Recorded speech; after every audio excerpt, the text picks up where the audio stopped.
certaines collections patrimoniales sont vulnérables aux attaques des insectes.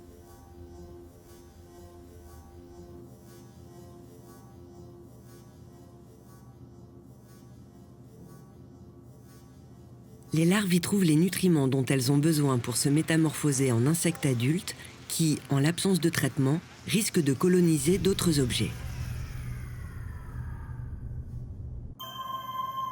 Il existe plusieurs méthodes de désinsectisation, parmi lesquelles la fumigation par des produits chimiques, le rayonnement gamma, la chaleur, la congélation et l'anoxie.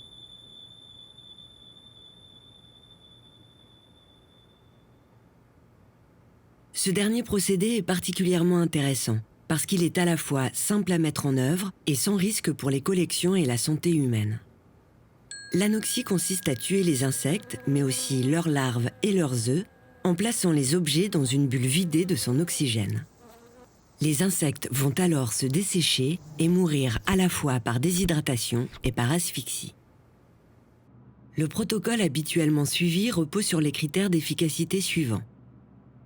Un taux d'oxygène résiduel très faible, une température de traitement propice à l'activation du métabolisme des insectes, une durée de traitement d'au moins 21 jours pour s'assurer de la mortalité des larves et des œufs de spécimens particulièrement résistants.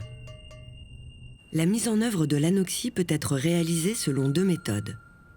L'anoxie statique, qui consiste à capter l'oxygène à l'aide d'absorbeurs placés dans la bulle d'anoxie.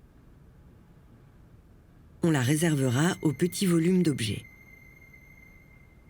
Elle peut être réalisée sur place par un agent formé, ce qui permet à l'établissement culturel d'être autonome pour la prise en charge de la désinsectisation. Et l'anoxie dynamique, qui évacue l'oxygène et le remplace par un gaz inerte, généralement de l'azote. Cet azote provient de bouteilles contenant le gaz sous pression ou d'un générateur d'azote.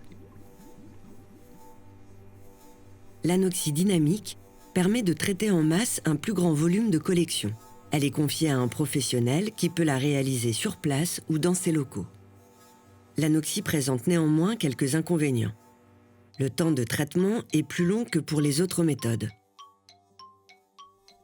Dans le cas de l'anoxie statique, de la condensation peut se former, car lorsque les absorbeurs d'oxygène s'activent, ils peuvent libérer de la vapeur d'eau.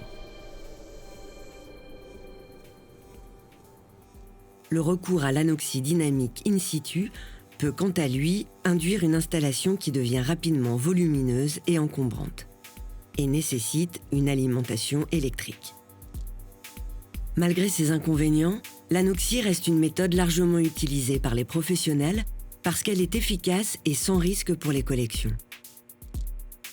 Son action ne se poursuivant plus après l'opération, il importe que les objets traités soient ensuite conservés dans des locaux parfaitement sains.